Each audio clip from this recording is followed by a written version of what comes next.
सभी मित्रों को प्रणाम। मेरी आवाज आप तक ठीक ठीक है?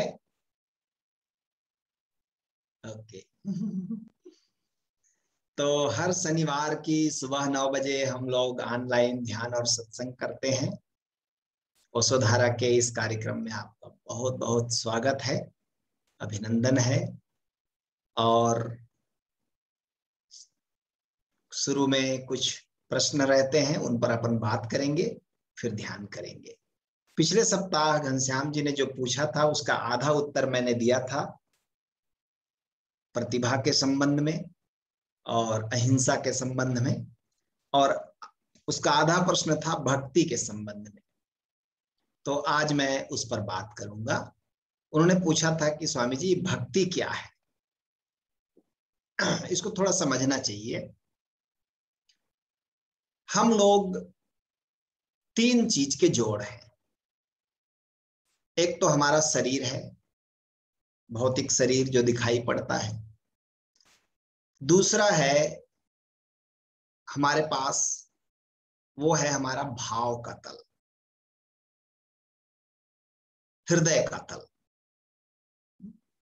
जिसमें आप किसी को प्रेम करते हैं। जितने भाव के इमोशंस जहां से उठते हैं वो भाव का तल। और तीसरा हमारा मन है, जिसे कभी कभी आप बुद्धि कहते हैं, मन। तो ये तीन चीज के हम जोड़ हैं फिलहाल। लेकिन इसमें प्रत्येक व्यक्ति में कोई एक चीज प्रबल होता है। किसी की ऊर्जा शरीर में सबसे ज्यादा गति करती है, तो उसके लिए कर्म करना बड़ा आसान होता है। ऐसे लोग बहिर्मुखी होते हैं, एक्सट्रोवर्ट होते हैं। उनको कर्म करने का आनंद है, कर्म करने का मजा है, कर्म में उनको रस है। व्यस्त रहना, किसी न किसी वजह निकाल करके व्यस्त रहना,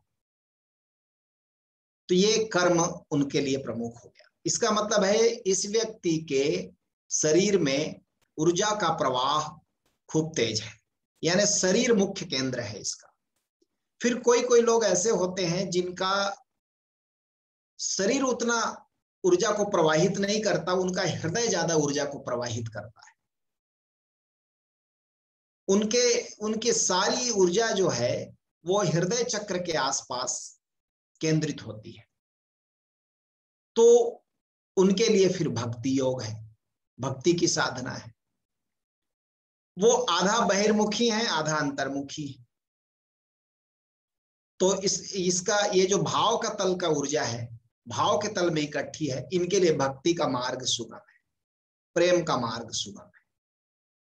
और तीसरे कुछ लोग का मन बड़ा प्रबल है, आधुनिक शिक्षा है, खूब पढ़े लिखे हैं, बुद्धि खूब काम करती है, न तो उनके हृदय के आसपास ऊर्जा इकट्ठी है, न उनके शरीर में ऊर्जा का इतना प्रवाह इकट्ठा है, बल्कि उनकी खोपड़ी खूब काम करती है, विचार खूब काम करते हैं, मन, सोच, विचार। आधुनिक युग में इसी से ज्यादा लोग ग्रस्त हैं। तो उनके लिए फिर है ध्यान का मार्ग, ज्ञान का मार्ग। उसके लिए शास्त्र हमारे कहते हैं, परम गुरु ओशो कहते हैं, ज्ञान योग का मार्ग। वो ध्यान करे। अब इसको इस तरह समझिए कि सबके लिए भक्ति नहीं है। जैसे अब एक थोड़ा थोड़ा मैं इन तीनों को ब्रीफ कर देता हूं। जो कर्म है, आप जब भी अध्यात्म में उत्सुक होते हैं, तो यदि आप शरीर के तल पर बहुत ज्यादा जी रहे हैं और बहिर्मुखी हैं, एक्सट्रोवर्ट हैं, आपकी ऊर्जा बाहर की तरफ ज्यादा प्रवाहित है, तो फिर कर्म योग से शुरू करना चाहिए यात्रा। ऐसे व्यक्ति को जिसका अभी भाव का तल ज्यादा एक्टिवेट नहीं है, जिसका मन बहुत प्रबल नहीं है, हाँ शरीर जिसका कर्मठ है, उस व्यक्ति को कर्म योग में लगना चाहिए। अब कर्म योग का क्या मतलब हुआ? क्या वो काम करता रहे? नहीं, कर्म में और कर्म योग में अंतर है। इन तीनों में जो एक चीज को मिसिंग कर देगा वो तीनों में भटक जाएगा, चाहे वो ज्ञान के मार्ग पर चल रहा हो, भक्ति के मार्ग पर चल रहा हो, या कर्म योग के मार्ग पर। वो मिसिंग कौन सा होगा? सबसे पहली बात है कि सेल्फ का स्मरण, स्वयं का स्मरण करके जब आप कर्म करेंगे तो ये कर्म योग हो जाता है। हम कर्म करते हैं लेकिन खुद की याद नहीं रहती, हम कर्म में व्यस्त हो जाते हैं, वो हमें थकाता है। अब जरा इसको एंगल बदल के करिएगा। भीतर स्वयं का स्मरण, इसी को हमारे शास्त्र कहते हैं आत्मस्मरण। एक ही बात है, स्वयं का स्मरण, आत्मस्मरण, या एक और शब्द जो पर्टिकुलर यूज किया जाता है, साक्षी होकर कर्म करें। ये ज्यादा सरल है। यदि आप साक्षी होकर कर्म करते हैं, साक्षी होने का क्या मतलब है? साक्षी होने का मतलब है स्वयं को भी आप नहीं भूल रहे। अक्सर क्या होता है, हम जब कर्म करते हैं तो कर्म में हम इतने व्यस्त हो जाते, इतने उलझ जाते हैं कि हम स्वयं को भूल जाते हैं। समझो आप नौकरी कर रहे हैं, अब आप नौकरी करने गए तो धीरे धीरे आप पाएंगे 2-4 साल के भीतर भीतर आप आविष्ट हो गए नौकरी वाले काम से। अब आपके पास काम जब करते हैं तो आप स्वयं को भूल ही जाते हैं। अब आप क्लर्क की नौकरी में लगे थे तो अब आपका शरीर ही क्लर्क का काम नहीं करता, अब आत्मा भी क्लर्क हो गई, इतना क्लर्की में डूब गए, अब ये गड़बड़ हो गया। धीरे धीरे लोग, इसीलिए अक्सर आप देखना एक बड़ा गजब का चीज घटता है कि जो लोग रिटायर होते हैं और रिटायरमेंट के बाद भी ये स्वीकार नहीं कर पाते कि वो काम छूट गया है, अब उससे बाहर आना है। अधिकांश लोग तो रिटायरमेंट और मृत्यु साथ साथ होती है। कारण यह है कि बिना काम के कैसे रहेंगे, इस जॉब के बिना वो कैसे रहेंगे इसकी वो कल्पना नहीं करते। खाली होना, कुछ ना करना, ये उनके कल्पना में भी नहीं आता। तो ज्यादातर लोग कर्म को स्वयं को भूल कर करते हैं, सभी लोग वैसे करते हैं, और इसीलिए कर्म में एक धीरे धीरे ऊब पैदा होती है, बोर्डम पैदा होता है कि कुछ शुरू में तो रस रहेगा। जब नौकरी करने जाते हैं, शुरू ज्वाइन करते हैं तो आप बड़ा मजा आता है, बिजनेस करते हैं शुरू करते हैं तो बड़ा मजा आता है, फिर लंबे समय तक करते हैं, ऊब जाते हैं, बोर्डम आता है। क्यों?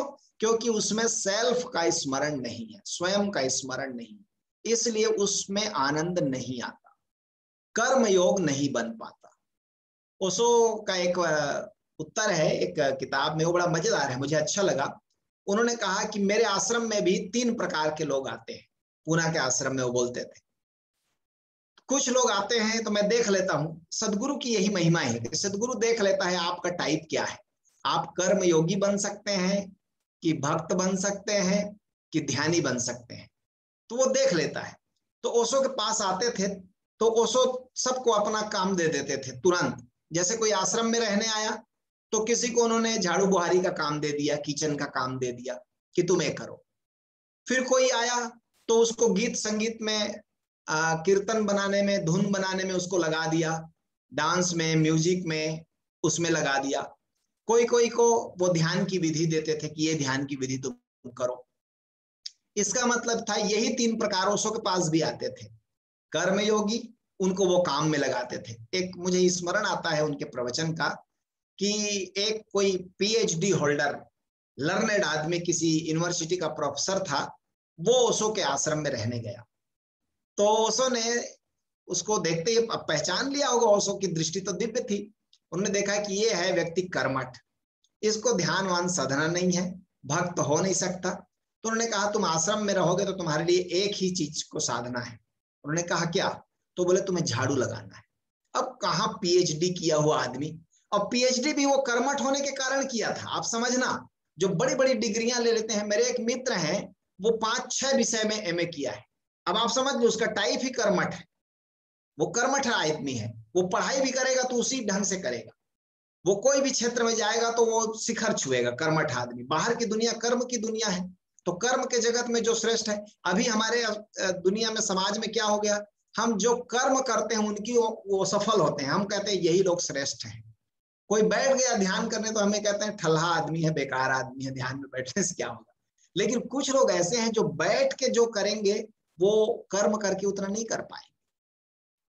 महर्षि अरविंद के बारे में कहा जाता है कि वो, उन्होंने बैठकर जो भारत की आजादी के लिए किया, समाधि में जाकर जो भारत की आजादी के लिए किया, उतना दौड़ दौड़ के तो महात्मा गांधी ने नहीं किया।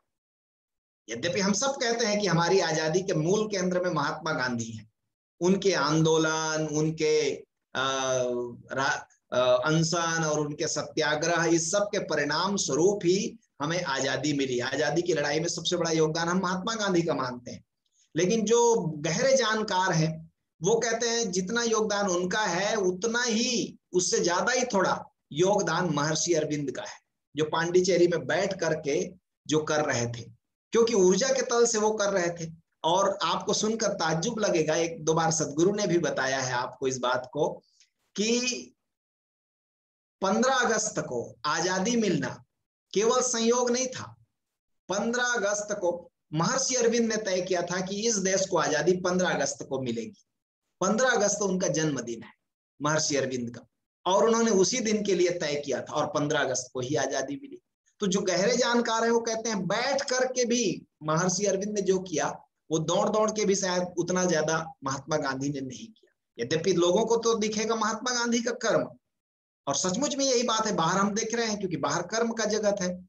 तो ओशो ने उसको झाड़ू पकड़ा दिया उस प्रोफेसर को, और कहते 3-4 महीने बाद ओशो के पास आया और उसने कहा कि इतना आनंद है, आपने क्या कर दिया, इतना मजा आ रहा है झाड़ू लगाने में, मुझे इतना ब्लिस्ड हो रहा हूं, मैं आनंदित हो रहा हूं कि मैं कल्पना नहीं कर सकता था। इतना तो मुझे पीएचडी की डिग्री पाने में, प्रोफेसर होने में आनंद नहीं आया था, ये झाड़ू लगाने में आ रहा है। तो ओशो ने कहा कि तुमने यहां आकर झाड़ू लगाने को अपना योग बना लिया। केवल एक सूत्र दिया था, स्वयं का स्मरण रखना और झाड़ू लगाना, बस ये कर्म योग ही मुक्ति का द्वार बन गया। नहीं तो झाड़ू तो दुनिया में हजारों लोग लगा रहे हैं, सब सिद्ध पुरुष हो जाते झाड़ू लगाने से। कोई सिद्ध पुरुष होता तो नहीं, उसने कर्म योग की साधना कर ली। अब उस व्यक्ति को मान लीजिए भक्ति में लगा देते या ध्यान में लगा देते तो असफल हो जाता, उसने कर्म के द्वार से उसे पा लिया। फिर कुछ लोग हैं, ज्यादातर स्त्रियां, उनके लिए भक्ति का मार्ग सुगम रहता है, उनकी सारी ऊर्जा हृदय चक्र के आसपास रहती है। यदि वो नृत्य करें, गीत गाएं, उत्सव करें, और शर्त एक है, आत्मस्मरण उसमें बना रहे, नाचें, गाएं, रोएं, भाव से भरें, प्रेम से भरें, और स्वयं का स्मरण बना रहे, तो ये हो गया भक्ति योग। और भक्ति योग से भी बहुत लोग पहुंचे हैं। मध्यकाल में जब इतने मशीनीकरण नहीं हुआ था, आधुनिक शिक्षा नहीं आई थी, अभी वाली शिक्षा जो मन को प्रबल करे, तब भक्ति के मार्ग से जितने लोग पहुंचे ना तो उतने कर्म से पहुंचे ना उतने ध्यान से पहुंचे।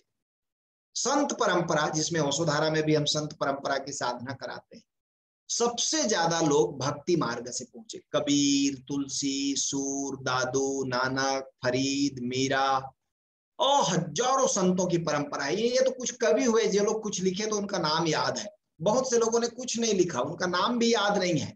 लेकिन मध्यकाल को हम लोग कहते हैं भक्ति युग, और हिंदी साहित्य में कहा जाता है स्वर्ण युग, हिंदी का स्वर्ण युग, क्योंकि उस काल में जितने भक्त कवियों ने गीत लिखे, कविता लिखी, वो साहित्य का अमूल्य निधि है। और इतने लोग एनलाइटेंड हुए, इतने लोग संबोधि को उपलब्ध हुए कि खेल हो गया संबोधि। और सुगम मार्ग था, ओंकार का मार्ग, भक्ति का मार्ग, इतना सुगम मार्ग था, हजारों संत हो गए। लेकिन उसके लिए शर्त यह थी कि उनकी जो ऊर्जा है वो हृदय चक्र के पास हो, भावपूर्ण हो, तो उस व्यक्ति के लिए भक्ति सुगम है। इसलिए मैंने कहा सभी स्त्रियां भक्तिपूर्ण नहीं हो सकती। कुछ जिनको आधुनिक शिक्षा ने पॉल्यूटेड नहीं किया है, मान लीजिए बहुत ज्यादा खोपड़ी उनकी नहीं चलती है, हृदय उनका जागृत है, प्रेम उनको स्वाभाविक लगता है, तो उनके लिए मार्ग भक्ति का है। और भक्ति में किसकी भक्ति मत पूछिए, भक्ति का मतलब है प्रेम में जीना, भाव के तल पर जीना, उत्सव पूर्ण, नृत्य पूर्ण जीना। नृत्य है, गान है, संगीत है, ये भक्ति के उपादान है। प्रेम है, किसके प्रति नहीं, बस है, ये स्वभाव है।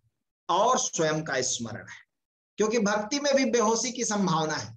कुछ लोग भक्त हैं, मंदिरों में बैठे हैं, भक्त हैं, फूंक रहे हैं चीलम, सोट रहे हैं गांजा, वो लोग भक्त नहीं है, है ना। भक्ति में आत्मविस्मरण हो गया तो भक्ति नहीं हुई। मंदिर भी बैठे हैं, पूरा जीवन मंदिर में गुजार दिया, लेकिन नशा कर रहे हैं, चिलम पी रहे हैं, गांजा पी रहे हैं, चरस पी रहे हैं, कुछ भी नशा कर रहे हैं, अब वो भक्त नहीं है। फिर कुछ लोग संगीत में भी नशा करते हैं, संगीत भी उनके लिए नशा होता है। आत्म विस्मरण करके आप कुछ भी करते हैं, चाहे नृत्य करते हैं, संगीत करते हैं, तो वो भक्ति नहीं है, वो भी एक तरह की मूर्छा है। भक्ति योग कब घटेगा? सेल्फ रिमेम्बरेंस हो, आत्म स्मरण हो, और फिर भक्ति हो, फिर प्रेम हो, फिर नृत्य हो, फिर गीत हो, फिर उत्सव हो, तो फिर भक्ति योग हो गया। ठीक ऐसे ही ध्यान का है, जिनकी बुद्धि बहुत चलती है उनके लिए ध्यान का मार्ग है।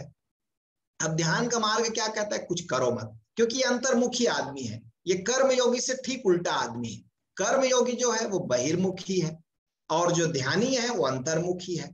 वो चुप बैठना पसंद करेगा, और चुप बैठकर आत्मस्मरण से भरेगा, और अब वो विचारों के साक्षी होगा। अब वो विचारों को देखेगा, विचार चले जाएंगे तो निराकार को देखेगा, वो निराकार में रमेगा, निराकार उसके लिए सुगम है। अब ये ध्यानी व्यक्ति है। तो हमें सबको अपना टाइप पहचानना होगा।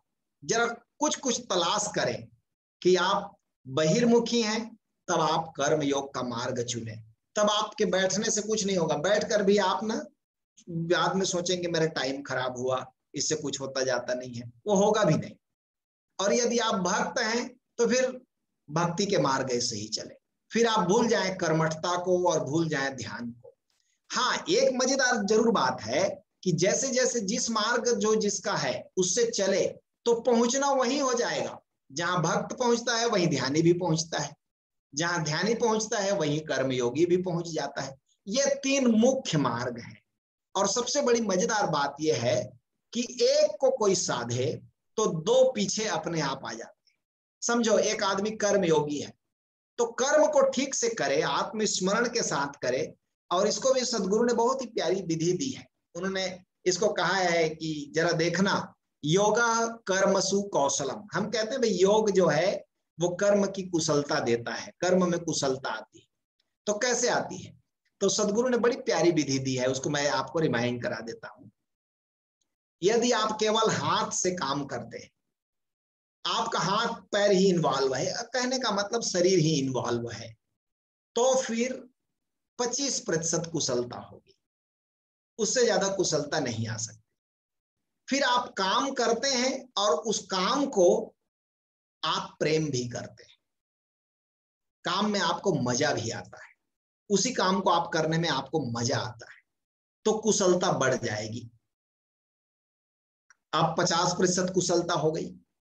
फिर आप उसमें बुद्धिमत्ता भी लगाते हैं, अपनी प्रज्ञा का भी इस्तेमाल करते हैं, काम को प्रेम करते हैं और उसको प्रज्ञा पूर्वक करते हैं।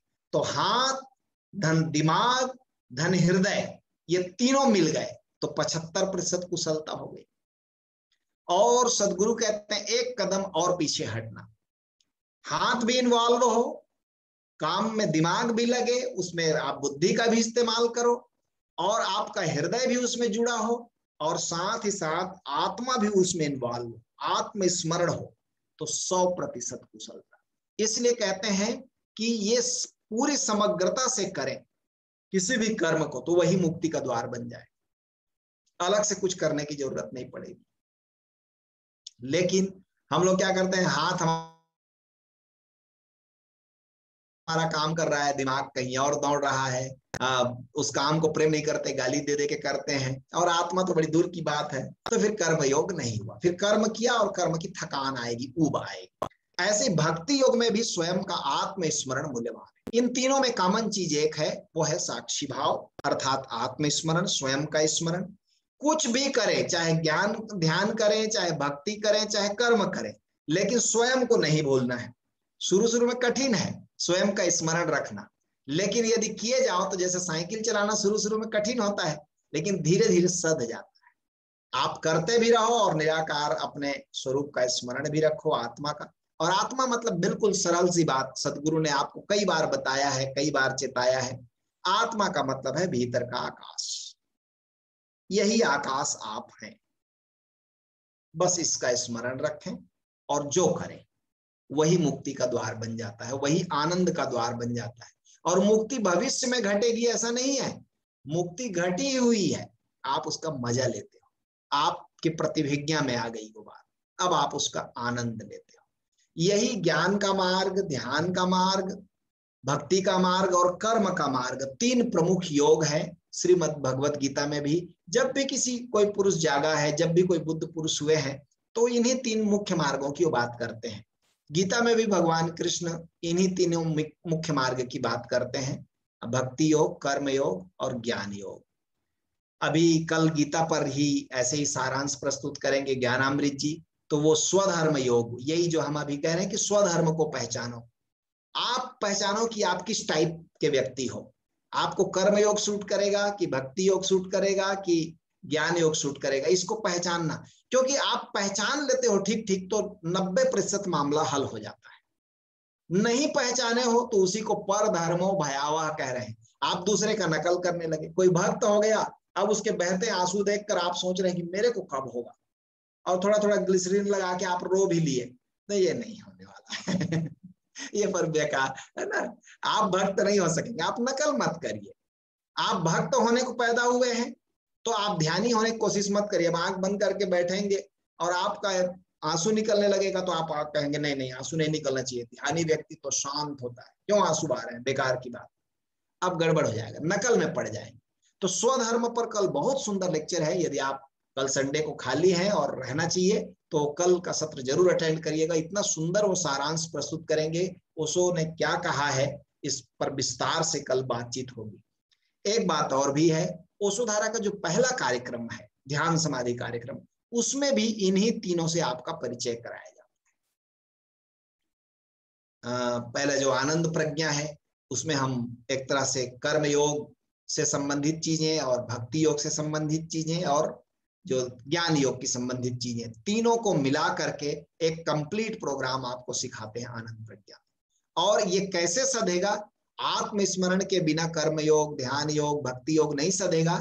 इसलिए ओंकार का ज्ञान और आत्मा का ज्ञान समाधि प्रज्ञा में देते हैं। आपको याद होगा मैं कौन हूं के सत्र में आपको आत्मबोध कराया जाता है और ओंकार की दीक्षा के साथ आत्मा का अनुभव कराया जाता है कि ये आत्मा में गूंजता नाद, आत्मा का संगीत, इसे श्रवण करें तो आत्मस्मरण बना रहेगा, स्वयं का स्मरण बना रहेगा। तो यदि आप स्वयं के स्मरण के साथ कुछ भी कर रहे हैं अपने स्वभाव के अनुकूल, तो वही मार्ग बन जाएगा। इसीलिए भक्ति भी, लेकिन इस युग में सबसे कठिन भक्ति मार्ग हो गया, क्योंकि हमारी शिक्षा दीक्षा सब खोपड़ी की हो गई, बुद्धि की शिक्षा हो गई। आधुनिक शिक्षा प्रणाली ने धीरे धीरे हृदय के आसपास ऊर्जा को उठा करके, हटा करके मस्तिष्क केंद्रित कर दिया। इसलिए अभी अब भक्ति की साधना कुछ ही लोग, जिनका अभी भी हृदय बचा है, बहुत कम लोगों का बचा है। हमारे स्कूल, कॉलेज, किताबें, यूनिवर्सिटी हृदय को पूरी तरह खत्म कर देते। तो इसीलिए फिर हम बुलाते हैं, क्योंकि भक्ति का अपना मजा है, आनंद है, तो फिर हम आपको बुलाते हैं कि ओशो धारा में आइए। ओशो धारा भी एक अपने आप में यूनिवर्सिटी है, जहां भक्ति, प्रेम, आनंद, इसकी शिक्षा दी जाती है। फिर आपको तीनों तल पर वहां देखा जाता है कि आप तीनों तल पर कैसे गति कर पाते हैं, ताकि आप एक तरह से कहें कि संतुलित साधना हो सके। और संयुक्त मार्ग, तीनों का जो सिनर्जिक है वो ओशो धारा में है कि आप जब साधना करते हैं, कभी कर्म का आनंद लेते हैं, कभी भक्ति का आनंद लेते हैं, कभी ध्यान का आनंद लेते हैं। और अच्छा है, क्योंकि जैसे मैंने शुरू में कहा, आप एक को साधेंगे तो दो अपने आप पीछे आ जाते हैं। ओशो धारा में आप आते हैं, एक की भी साधना किया तो दो और साथ साथ आ जाएंगे। ऐसा हो ही नहीं सकता कि कर्म योगी व्यक्ति को ध्यान ना आए, कभी हृदय न जगे। भक्त को ऐसा होगा नहीं कि कभी कर्म का मजा ना ले, कभी ध्यान का रस न जगे। ध्यानी व्यक्ति को भी कभी कभी आंखों में आंसू आएंगे, कर्म का मजा आएगा, तो पीछे दो अपने आप आ जाते हैं। अब आपको चुनना है कि आपका टाइप क्या है। आप बहिर्मुखी हैं तो कर्म योग को सहारा लीजिए, अंतर्मुखी हैं तो ध्यान योग का सहारा लीजिए, और आप भक्त हैं, आपके पास हृदय है, जिंदा हृदय है, धड़कता हृदय है, जिसमें प्रेम है, आंसू है, तो नृत्य और संगीत का सहारा लीजिए। मार्ग सबके लिए उपलब्ध है, कोई ऐसा व्यक्ति नहीं है जो कह सके कि मेरे लिए मार्ग नहीं है। तो हम लोग अभी जो ध्यान करेंगे, आज जो ध्यान करेंगे, वो तीनों का संयुक्त है। उसमें कर्म भी है, उसमें भक्ति भी है और उसमें ध्यान भी है, तीनों हम करेंगे। तो सत्संग के सत्र को छोटा रखते हैं ताकि ध्यान का हम मजा लेंगे। तो चलिए आज सत्संग को मैं इतने में ही खत्म करता हूं और ध्यान के लिए हम तैयारी करते हैं।